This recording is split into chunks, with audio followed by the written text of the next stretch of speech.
big hello to all those who have tuned in today. I welcome you to the new episode of Bones and Beyond. To those of you who have now quite had enough of me rambling on about orthopedic training, this one's a bit different. Today I'm joined by a close friend and colleague, Saleem, who's going to be talking us a bit about her journey and experience. Saleem's a Trauma Orthopaedics Registrar working at the Norfolk and Norwich Hospital. She did her MBBS in India, then moved to UK, got into core surgical training, and then to specialty training in Trauma and Orthopedics. And to the best of my knowledge, I think you might be the first lady orthopod from India to have achieved this feat. So, welcome to the show, Saleem. More than just the audience, I'm quite keen to know about your journey. So let's just kick off by you telling us a bit about yourself and how your journey has been so far. Okay, just a disclaimer to everybody who might be thinking, why am I looking down much? Because I'm painting Warhammer. This is a hobby, so I have to do something while I'm talking to get into that space. Because it is very awkward to talk about yourself, isn't it, Jules? I think part of the deal for you to come onto the show was that I agreed that you'll be doing the Warhammer. And so, yeah, Yeah. that's whatever gets you talking. So, So yeah, so the mic is yeah. all So yours. my full name is Saharish Saleem. I go by my surname Saleem. I came to England after my MBBS in from KMC Manipal in the year 2019, 6 months before COVID started. I knew I wanted to do orthopedics beforehand, and an internship. I remember one of the senior um, residents telling me that if I want to do orthopedics, UK is an amazing opportunity. And he recommended that I go before PG and straight after my internship so that I can learn the ways of the NHS and blend in well. And I'm glad I followed his advice blindly. And I started my first job in Colchester as a trauma and orthopedic SHO. I don't know about your experience, Joes, but like you've been a trauma and orthopedic SHO as your first job as well, isn't it, at Portsmouth? Yes, Oh, amazing. but our paths have been quite different. Even though we went through different paths, we reached the same point. So Yeah. my experiences are quite distinct to yours, and that's why all the more reason for the audience to know how you sort of got to that final destination where we both find ourselves. So you spoke about somebody, motivating you. So what was your motivation? Move to UK and once you came here wanting to choose trauma and orthopedics as a specialty. I mean, my motivation, I just wanted to, I was following my husband, Shub, who's an A&E registrar in training, and he didn't want to be in India, and he has long-term vision of how things would span out. I was very nearsighted, so all I could see was I'll do NEET and then that's it. Right? That's the only option I thought about going forward. But he tried learning German and thought Germany would be a good option. And then he thought about England, he explored that option. Um, and we didn't know anybody who'd actually done it. We only knew one person who'd done it, and there were four or five of us from university, and we all wrote PLAB 1 and PLAB 2. Like even before that, IELTS was I have failed so miserably at every stage. When you were just saying that my experience is very distinct to yours, what Joseph is actually trying to say is that I got a training number straight like 6 months into coming to England, and while you've taken 5 years, that's what he meant. And just like that, so I failed IELTS about 3 times, and then the writing section got to me every single time. After that, I failed PLAB once, and then I think or twice, not I can't remember. Very stressful time. And then PLAB 2, I think I got it the first time round. Um, and then I applied for many jobs, didn't get anything. But basically, it was a friend who was a trust grade doctor who said, "There's a job in Colchester. I'm there. I'll put in a good word." And I did my interview virtually in Bombay. I was in Bombay at that time with family. Um, and so I just whatever opportunity came in front of me, I just took that opportunity. I didn't have like a clear-cut idea, okay, this is step one, step two, step three. All I knew was I need to like learn how to fix bones. whether it's through NEET or whether it's through getting into UK training program, whatever. I just want to do this. Whatever came my way, I took it. I mean, you have to give credit to yourself in terms of the amount of work that you've had to put in and the obstacles that you've had to overcome to reach to this point. So, just going back to the time when you said you'd finished with your PLAB and Yeah, then you took up this job at Colchester, yeah. was that like an FY2 standalone program or was it something as a clinical fellow that you started off? Bit like clinical. So it was a trust grade orthopedic SHO job. So SHO is senior house officer. Basically, you're not in training. You are like a junior doctor and you do on-calls. And at that point in Colchester, I don't think they're changing very drastically, but you basically took all the referrals. And I didn't know how the system was, let alone orthopedics. I didn't know how to reduce a distal radius fracture. Like I literally saw for the first time how someone reduced a distal radius fracture on the second day and thought to myself, like, right, so they expect me, they just hired me without realizing that I don't know anything about orthopedics and I just like it from far. And then I just, yeah. So, what was it that job, doing that particular job, that motivated you to then, okay, orthopedics is for me, and this is what I see myself doing even in the future? I knew from age 11. I think I am a bit exception. I know people don't know much early on. I knew from a very young age that this is what I want to do. That's why I got into medicine. That's why, like, I think in medicine, I knew I wanted to do surgery, probably orthopedics. And then internship year in Manipal, I literally was in theatre all day, every day, without fail. Like, tried to get in every case, and then it just was confirmed. It wasn't the Colchester job that made me think, yes, I want to do orthopedics. I knew it from a long time, but it was a Colchester job that taught me about orthopedics. And within England, I think every place practices very differently. You need to appreciate that. And I think the Colchester job taught me so much about how the NHS system works. So I'm very grateful that I didn't get a standalone job straight up. I'm glad that I had like a trust grade job to like break into that new shoe of working in the NHS. So, in a sense, it laid the foundation for you. So now you knew that you wanted to do orthopedics. So you then needed to figure out what were the pathways. And so then I think it was core surgical training. And this is where the whole theme of this episode is about in terms of your journey through core surgical training and then beyond. So, I mean, how did you approach this now? Now, the fact that you knew, take us through your CST application process and what are the challenges you had to face and how you supposedly overcome all of them. Supposedly overcome. So, um, so before got into core surgical training, in this trust grade orthopedic job, I found friends who were doing the same thing. So I had a friend who wanted to do urology. I had a friend who wanted to do general surgery. And they were all IMGs. They were all people who wanted to get into training program. And someone said, instead of applying for core surgical training, or besides applying for core surgical training, apply for foundation training as well, standalone. And I said, okay, yeah, I'll do it. Again, like I had a very open mind. I'm not like I knew this is the general direction I wanted to go in, but when people said, why don't you think about doing foundation training? Because then you will be seen as a trainee from the get-go.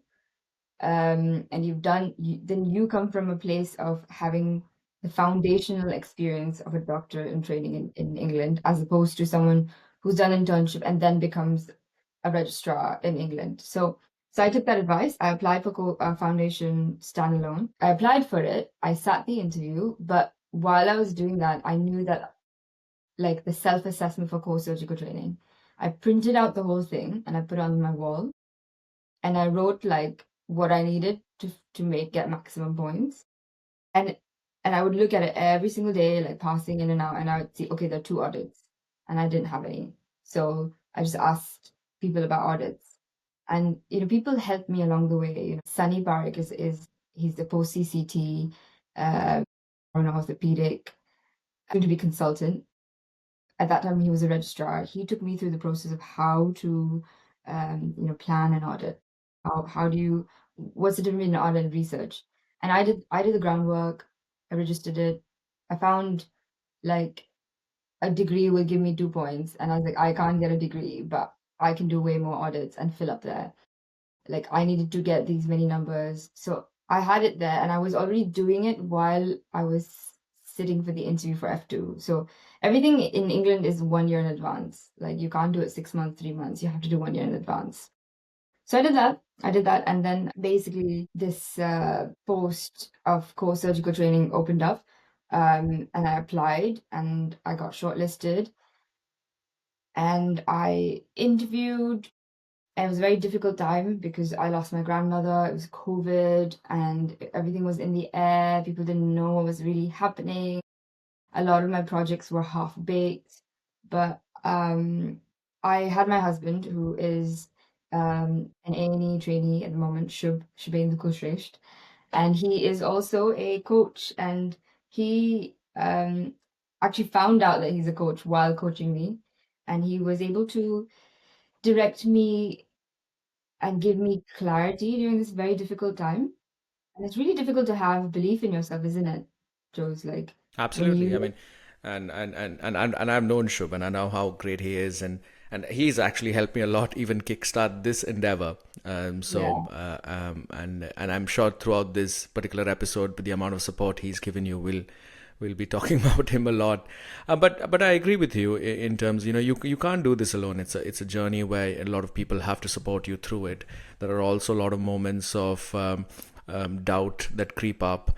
And then you keep wondering whether, you keep questioning yourself whether you've set down on the right path, and what's going to be at the end of it. But anyway, going back to that whole, the focus is more on you. So going back to that, for someone who doesn't know what's the application process for core surgical training, and what are the key components in that most IMGs might struggle with, could you just briefly take us through, provide us with an overview of how it was for you and how it might be currently? okay. So the application process is obviously on Oriel. Like there's some basic things that everybody kind of knows. I'm assuming that like it's on Oriel. The application process starts like if it starts a year in advance. It's usually around November for an August take. But people will be preparing it for a year before that. So they'll be preparing their portfolio, they'll get their sign-offs, things like the procedures that you've done will need to be signed off by a consultant, right? It needs to have their GMC number and stamp. You need to have a lot of evidence for what you've done. I think for IMGs, the problem is navigating the pedantics and the details about those things. And it took me a lot of mental work to leave the traditional way of looking at exams and interviews that was drilled into our core from um, Indian upbringing. And I grew up in Saudi Arabia, so hence the very weird accent. But um, but the whole Indianness of um, memorizing things, focusing on the exam, you know, focusing on how much you know is such a difficult thing to let go. Like you just cannot. It's really hard for someone who's spent their entire like upbringing, your medical school, being constantly evaluated on how much you know, and turn that into how much you can deliver as a surgeon or a clinician or whatever you're applying for. Because even if you know all the numbers and you're in an argument with A&E and you need to get your way in, and it's your leadership skills and your personality skills, your communication skills that come in handy and will actually save the patient. And knowing like what is the pH cutoff for early orthopedic care, which is 7.35, I think. But um, you, it's really hard. It's hard mental work. It's all in your head, to be honest. And it sounds so cheesy, but I think that's what most IMGs struggle with. All the I people think who've been in this, sorry, have had that Yeah, problem. true. I mean, in the sense like you, and I also I think would have picked up on it in the previous episode of how we're not very used to competitive interviews at each stage. I mean, we Mm. probably end up doing it when we have to apply for a particular job, but not used to a structured competitive interview for selection. So I think that yes, that was so might have been a big challenge for you in terms of getting used to how to crack this form of interview process.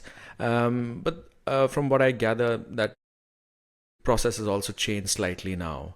I think it's again exam based in terms of shortlisting based on the MSRA, if I'm correct. So familiarity with the interview process, that was one challenge. I mean, and you spoke about working on audits. Is there anything else that you would advise that people need to, if someone wants to go down that path, who's just finished their lab, decided, okay, I want to do co-surgical training? Being organized, being vocal and asking for help. Like everybody in that department, wherever you're working, everybody in that department should know that you want to get into training, and people will help. The culture of the NHS generally is that people will help you, but that you need to tell them that you're doing this. You're not alone. You need to. I think with audits specifically, there is an efficient way of doing an audit, and then there's this very like ticking all the boxes and being pedantic and getting stuck with doing audit. And you need to find people in your department who have done it all and can guide you. It's difficult. I think, without knowing someone's particular situation, the only thing I can say, like generically, is to ask your educational lead or education supervisor who or which registrar you should go to, because they'll have someone in their head thinking like, okay, this guy or this girl, that they're really good at guiding people into doing audits that they've done a lot. I think reaching out to a consultant who's in that educational role will give you the right contact. It's Okay. about asking for help, I Yeah, think. absolutely. And what were the rotations that you had as part of your CST? So I did Salisbury and Basingstoke. So CT. So I was lucky enough to get an orthopedic themed core surgical training, which is amazing. Um, and so CT 1 year was general surgery, which was mainly breast surgery, and then it was orthopedics, and then ENT, and CT 2 was completely orthopedics in Basingstoke. Yes, Okay. that was yeah. And so you've experienced a sort of a snapshot of the surgical training in India, and then you came to the UK. You worked for some time in Colchester, and then you underwent 2 years of co-surgical training. What were the differences that you noticed in these sort of early years? I'm not talking about specialty training where you are right now, but these early years. How was it? How was it different between the two, and was it difficult for you to integrate from one to the other? There's a huge difference. There's a difference in practice, obviously. There's a difference in the social part of surgery as well. And there's a difference in training and opportunities. I think in India, things are more transparent. If you're a PG, right, you just have to do step one, step two, step three. People will tell you what to do all the time. It's like a pre-made path. There's a person who might be yelling at you and may not be very nice in India, but they will tell you exactly what to do. You have to do your dissertation by the end of your 3 years in MS. You have to, right? Like you have to do this, this, this. In England, like the training program, people will not be specific about exactly what you have to do because everybody is given the space of doing things the way they want to do. And I think one of the other things is feedback. I know a lot of people who, and I struggled with it, where when you ask people for feedback, they'll be like, um, they'll be like, oh yeah, yeah, you were good, you were good. Well, how can I improve? And I realized that there is a way to ask for that feedback. You have to be a bit more specific. Everybody will say you're good, and we're not used to that. We want to constantly improve.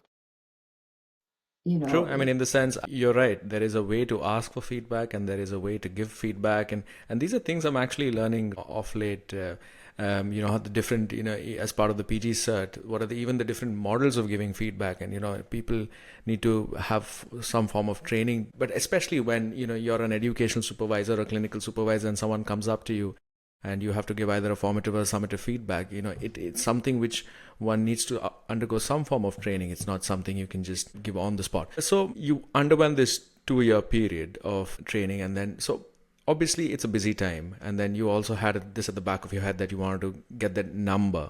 So how did you go about building your portfolio during this period? Were there any exams that you had to take, or how did you work your way through that CST period, building yourself towards the future? yeah, it was a very hard time. I knew that I need to get my exams out of the way. That's what everybody said. Everybody said, get your MRCS out of the way. I'm I did not really. I think it's only during this time I realized how to actually give an MCQ exam. Like throughout medical college, I really struggled, and then I finally got how to study for MCQ based exams. Um, and there's technique, and I learned how I study. So I discovered a lot about myself during this period. Um, I thought so. The way the core surgical training interview and process of applying and versus ST3 orthopedics of interviewing and the process of applying, my mistake is very different. And my mistake was that I thought it was the same. So I thought like in core surgical training, basically you're trying to show that you're safe as a SHO. You say things like sepsis 6, antibiotics, and escalation, right? You gather all the information. But it took me a long while to realize that I have to, if I'm gonna be selling myself as a registrar, I need to change from the person who is gathering information to be a decision maker.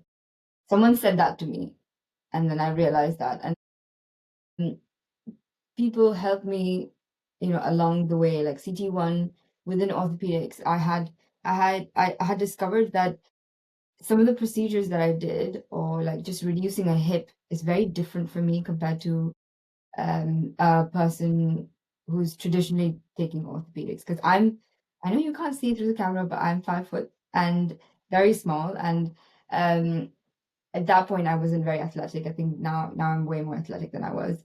Um, and I just struggled with basic things like reducing an ankle, reducing a hip. And I was in theatre, and a consultant and a registrar were there, and they asked me a few questions and I was able to answer, but I just couldn't reduce the hip, and they said, have a go.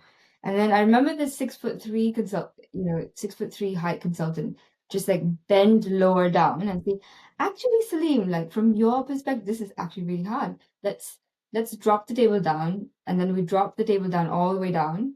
They got me a step, and then I reduced the hip. Right. And that was it. And for me, that was a eureka moment.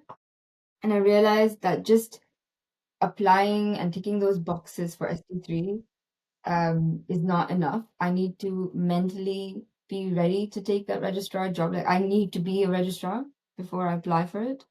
And a lot of that means competency in doing the job. That comes with experience or modifications or whatever knowledge, whatever one thinks is the gap lacking. But my weakness, or the gap that I had, was I had a not only a mental block but a physical block in delivering or doing those procedures. And the way I thought about it was, right, so this person who's a consultant took a while to recognize that I'm a bit different and made some modifications, but I was able to do it. So I'm sure there are many people within our community who've had the same problem, have spent years and years trying to figure out like an ergonomic way of doing things. And then it became my special interest, and I basically applied for culture and diversity champion role within my deanery, BOA and Bogota culture and diversity champion, which was also, like a leadership point. But I gathered nearly 10 orthopedic consultants who were of the similar stature or had similar issues, and ran a ergonomic orthopedic hands-on course. And we had a station on reducing a hip, a station on reducing a distal radius fracture, a station on reducing a shoulder dislocation, and a station on reducing an ankle fracture dislocation. And these people, they basically gave us information. They gave their like tips and tricks of how to do those things in an ergonomic way. And that was a big confidence boost for me, because I basically am standing on the how they say, standing on the shoulders of giants. I literally did that in one course. And I was able to, then with confidence say, yeah, okay, I can make that ankle better. You know, I can reduce that shoulder without feeling like, yes, I have read everything about orthopedics, but I can't deliver. That was a game changer for me. True. I mean, that evolution in your own mindset. And, in the past, when I was a trainee in India itself, a lot of lady doctors would come up to me, and because there's always that mentality that orthopedics is meant for men, and, you need a lot of muscle force. And I would bust that myth by telling them that, orthopedics is not the brute application of force, but it's the surgical application of force. And the wisdom to be able to know the difference between the two means that anyone can do it. I've actually in my previous clerkship programs, I've actually trained with some fantastic lady surgeons who, I mean, I'm not trying to objectify people, but they're actually like, 5'1" or 5'2", and the way they Just manipulate the hip, notifying people to stop objectifying them. the After way I said that, I was like, the way they go about their business, no one can even say that, it as long as you know the right technique. But talking about ergonomics, even if you weren't going to bring it up, I was going to bring it up because I've heard about the good work that you put in towards ergonomics, and that's something you actually don't think about when you're sort of working, how others might perceive things when you've sort of had it easy in a certain sense. But so yes, one of the challenges in terms of evolving just that. like dilly-dallying around and you're like, minefield, minefield, minefield, minefield, minefield. So yes, evolving that mindset was a challenge. And what else did you? And then obviously you would have undergone some training, some courses while you were core surgical training. Or what does the program really provide you? I mean, you told about having to do rotations through gen surgery and then predominantly orthopedics. I mean, as part of the CST program in itself, how does it work? What's the structure? How do you learn about orthopedics during that period? My honest opinion of core surgical training is not that great because I feel like there is a bottleneck after core surgical training. So not every core surgical trainee after spending 2 years of their life dedicating to this field will become a registrar, and that's sad. I think everybody knows and everybody wants it to be a run-through program. They try to make it into a run-through program. I don't know why that's not possible. But what the core training program offers you is, although again I never really bought into it because I was like, I know what I want to do, why do I have to do general surgery, breast and all of that? But there are transferable skills. I realized that the value of it when there was a neck fash case within our department. It was the first time my consultant said that it was their first time they've ever are going to debride um, such tissue in such volume. We didn't have plastics in our hospital. And that's when I realized that just the way I lift and assist with the soft tissue and give the right tension allowed them to get into the right plane. Because I was taught by breast surgeons to always retract and then have the hook, the skin hook or lying back facing towards the ceiling so that it gives them the right plane to dissect through. And that really helped them. And that's when I realized, okay, fine, it was useful. I learned how to use a microscope um, with ENT. I learned how to, do a lot of like videoscopic procedures in ENT.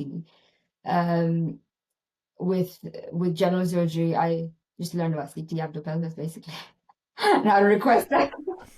No, but I'm quite envious of the people who've actually trained in plastic surgery. I never got the opportunity. When I did my 3 years of MS, it was purely having to be in orthopedics. But I realized, as for a growth as a surgeon to be, there are average surgeons, there are good surgeons, there are great surgeons. I don't think I'll ever reach, but I want to be a good surgeon, and for that I feel like you need these skills that you acquire after having spent an active period as a surgical trainee in these certain subspecialties. So going back to the question again of, so you had this 2 year period. So what did the program offer you towards building the orthopedic knowledge? Is there something which is inbuilt, or is it something you have to chase on your own? You did ask about courses. I don't think, besides like the clinical experience, I don't think there's any particular course that within core surgical training is there, right? So, but they will finance it. They'll help you. So AO surgical basic, fracture management course is the go-to course for orthopedics. I think everyone knows that. There isn't any new knowledge in that. You'll get financial support for that. There are a lot of plastering courses that you can go to, but within the core surgical training program, I think the two advantages are networking, so you know consultants within that entire deanery. And number two is preparing for exams and interviews. You get more access to resources that you might not get if you're not a core surgical training and you're doing it off your own back. I think those are the two main advantages. Okay. The reason I asked was because I think the sense that I get is yeah, the core surgical training, and similar to our ST3 training, it's based on an apprenticeship model where you learn with the work by being in clinics, being in theaters, being part of the emergency take. Whereas in India, for one of my previous episodes, I equated core surgical training to maybe the first and second year of postgraduate training in India. You have weekly teaching program in terms of lectures, seminars, case presentations. I don't think that's quite there here based on my observation, but I think there is also a lot of emphasis on surgical learning, where especially in the centers that I've observed, it's expected that the core surgical trainee spends that much time in theater doing a certain type of procedures. So I think so the Indian system has its pros, and the pathway here is also slightly different. Would you agree to Yeah, that? I think there's a level of infantilizing, if that's the word, in the Indian education system, especially for postgraduate studying. Everything's spoon-fed, right? I think there'll be a lot of people who will disagree with me because the Indian postgraduate training system is harsh, right? You're grilled, you're quizzed, but you're grilled and quizzed, you're taught, you're given this information, you're given deadlines, you've got things to do. You do not have to manage your life. It is put out in a syllabus, in a timetable, and someone does it for you. When in England, you can do the same thing in 6 months, 6 days, 6 years. People will leave you to it. And I think that kind of self-discipline is something that we're not used to. We're used to being given a timetable, right? Is there a timetable here? Not really, no. You get slots, you can do whatever you want to do in that. You want to go to theater, you want to go to clinic, you decide what you want to do and how you want to do it. So Yeah, we that are just flexible. Yeah, the flexibility is there here. And like you said, in India, you're given a timetable and you're also given a timeline. And it's always about, okay, you finish internship right after that, you study, you get into PG, and then you finish PG, and then you get into fellowship. And it's one thing's one.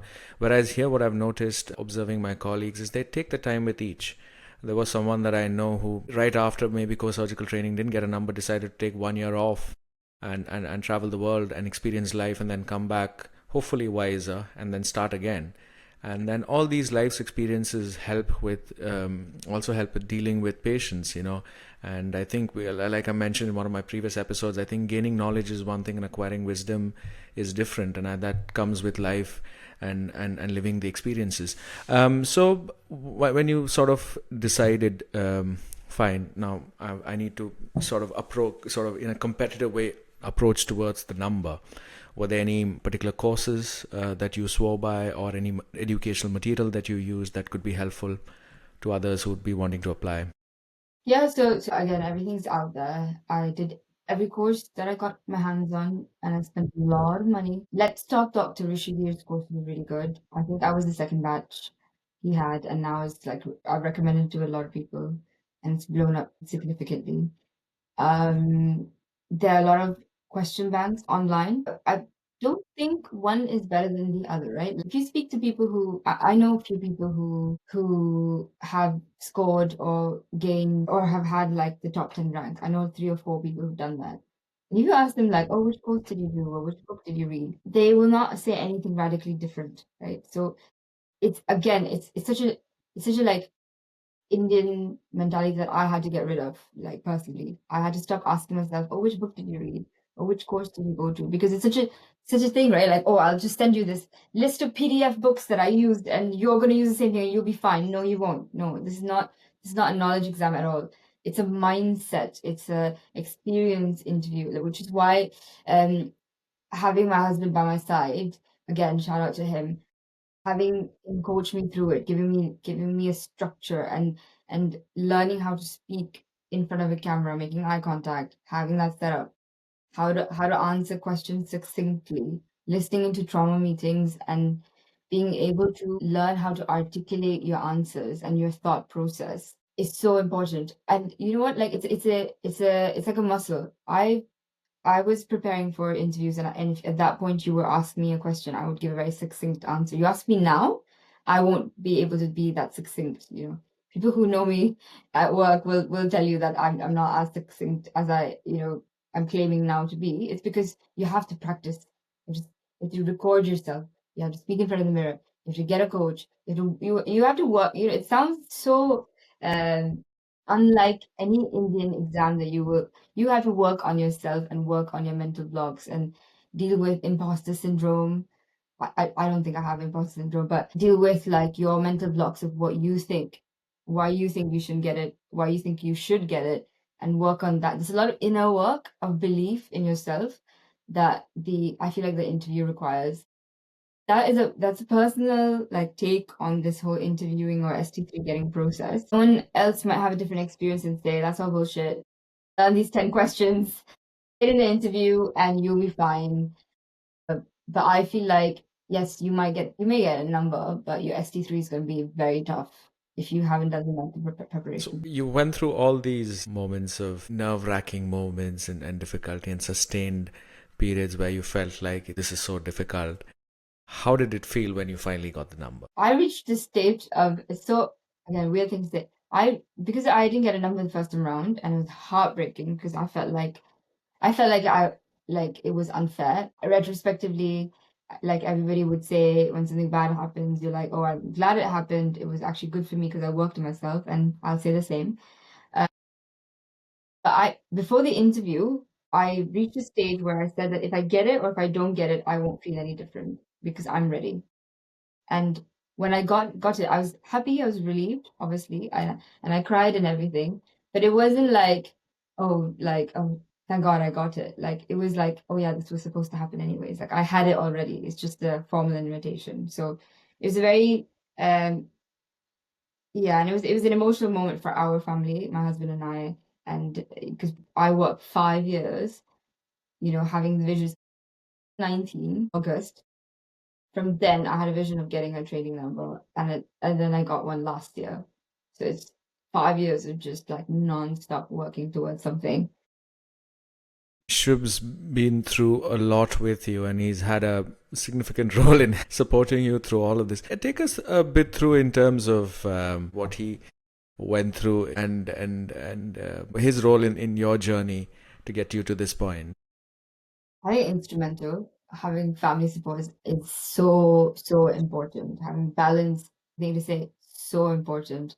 I'm just lucky that he happens to be a coach and he was able to give me clarity and show me without giving me direct feedback. Now that you mentioned coach, Shub's an excellent coach, and I've told this in a couple of videos previously. He's got his website, coachwithshub.com, so you can check it out. And just to give Saleem a bit of a breather, she's not going to be telling these aspects about her husband, but whoever's tuning in, please do go check out, and I'll put that link at the bottom as well. So yeah, going back to what you were saying. Thank you for that. So, um, I was talking about like how he gave me clarity, and it was very useful to have somebody in my life who could say that just because you have not accepted in your head that you are an orthopedic registrar, you're not able to answer like that. And it's only when I accepted that yes, I am capable of doing this, that's when my answers changed dramatically. Like I always tell people that I worked only 25% the second time around in terms of effort, and I got the number second time around. And that was just everything was mental, like because I knew everything. I don't know anything extra. It was just my ability to and belief in myself that was very transparent. Like even in the interview, I don't know if you remember this, you're so stressed out that you're just yourself.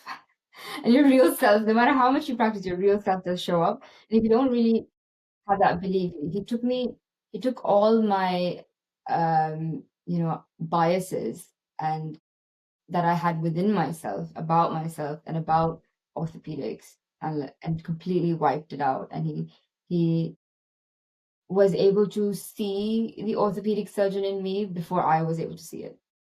Even though I knew I wanted to do it, but I couldn't see it, and he was able to see it. And it's really nice to have that somebody in your life, a coach, a friend, anybody who you can talk to and say, I've had this bad day, or someone said this, or you know, I was saying something in theater and nobody listened to me, or something like, uh, why is it that A&E people are not listening to me, la la la, la, and they listen to this person. I had so many of very traditional, uh, newbie orthopod problems, right? Like, and just talking about it, dissecting them, working on how I come across, and like how I am a team player. And he turned the lights on me and said, what are you doing? When you're taking a referral or you're going to ED or speaking to people, what are you offering? What are you and it made me think, like, actually the problem is me. It's the way I speak, it's the way I deal with people. It's not them. And I changed so much, and it dramatically changed, like, my, for lack of like better word, I can't think of another one, is reputation, or like the way people perceive me, and my relationship with people became so much easier once I focused on how I communicate. And that wouldn't have happened if I didn't have my husband coaching me and showing me a mirror and saying, like, look, like, you think people are being biased towards you, but actually, how would you feel if someone spoke to you like that? Or what are you offering them? So yeah, that So, aspect of life has been extremely important to you. And then you've also put in a lot of the hard work yourself, and so you have to give credit to what you've been able to achieve. So looking back on your time, I mean, there are IMGs who are wanting to apply to CST as well as ST3. What would be your advice that would help them stand out as part of the CST application process? I would have, I don't know, I have a very philosophical approach. I feel like if I didn't go through all those things, I would have had a tougher time now. I don't think I would have. I heavily rely on my communication skills, my ability to deal with people at work every day. And if I managed to get a really number really quickly and didn't go through all that processing, I would have been struggling right now. But for other people, I think I would say start looking at self-assessment early, because every year it changes a little bit. But by the time you're applying, I wish I did that in internship. Maybe, everybody says getting publications is important. I wouldn't disagree. At the current climate, I feel like, in all honesty, there was a really nice window, when I was applying, where the opportunity within UK was great. People were coming in, and then everybody came to know about it, and everybody just flooded to UK, and now it's very saturated. Well, it's a very difficult political climate in the world, and things are not as predictable as they were 10 years ago, where you were like, okay, you do this, you do this, you do this. My friend's going to be on the other side. You'll be fine. It's okay. I don't think we're in that stage right now. It's a very bleak period for someone who is, just finishing MBBS or thinking of applying core surgical training. I don't think it's impossible, but I think it's way harder now than it was in our time. It's important to be honest and, state the facts the way they are, even if they don't sound pleasing.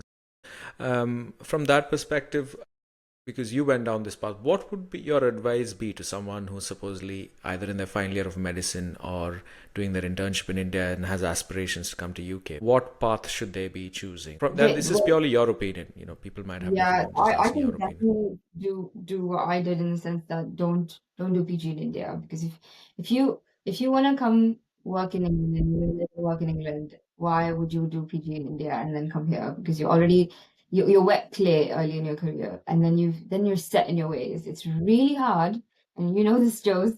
It's really hard to undo things that you've learned for 3 years, and like, just the way you hold the drill, your or the way you think about fractures, or the way you think about arthroplasty, or like exposure. It's better to come straight after internship, if anybody has any doubt about it. If you know you're going to leave India and come to England, do it after internship.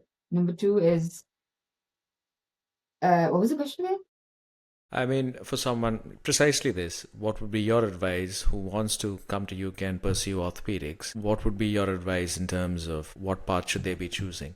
Because that's your opinion. Because in one of my previous episodes, I stated I was quite happy with the path that I chose. I might have tweaked a few things, but I'm glad I did my brief 3-year period of residency in India before moving. But then, obviously, we often look back at life and we don't have any regrets. Most of us, because we've finally been able to get to where we wanted to. There are lessons which are learned when we go down that path, and if that can help someone, that's the whole point of this whole series. So that's what I Yeah. was asking from your journey, if you felt there was something that you could.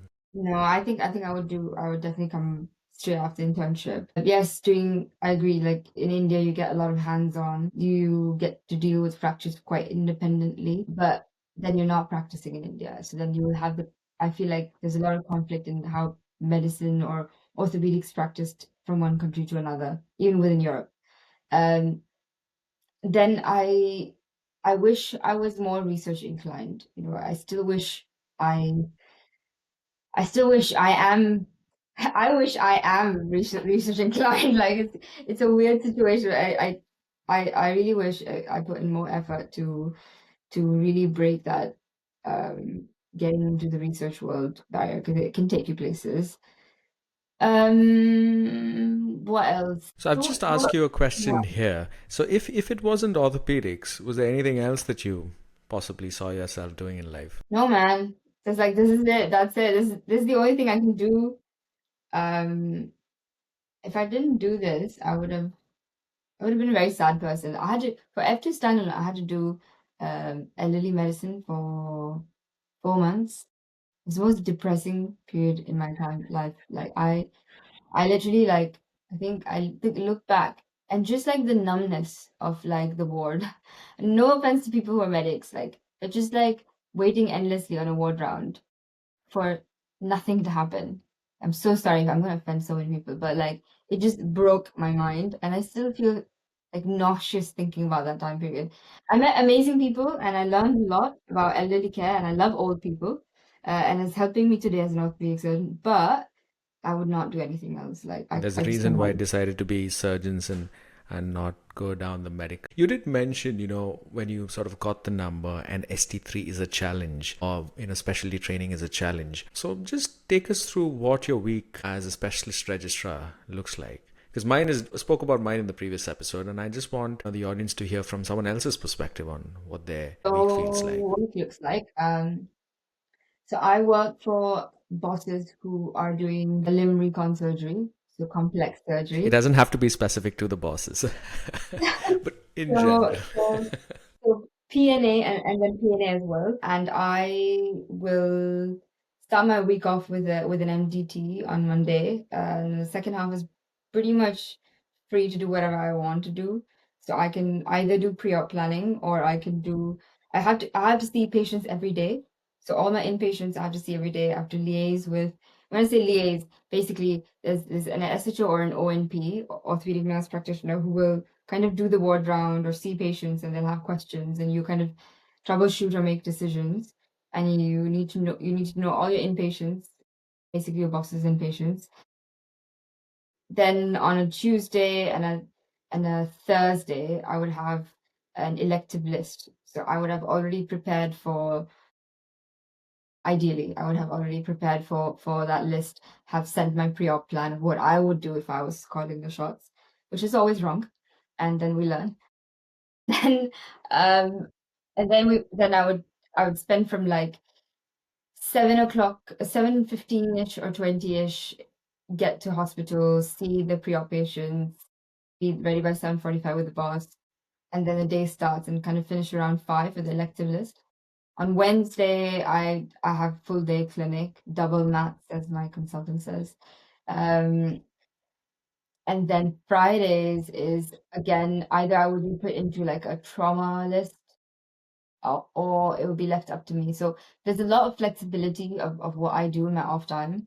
So I tend to just go into into like basically trauma lists and try to make the most of people teaching me or willing to teach me. Everybody's been willing to teach me in this house. It's amazing. But and then I leave it for my sort of off time to do like the audit slash studying slash pre-op planning work. So there's a lot of flexibility on how you play it. You can Yeah. it, So that's yeah. how I do So it.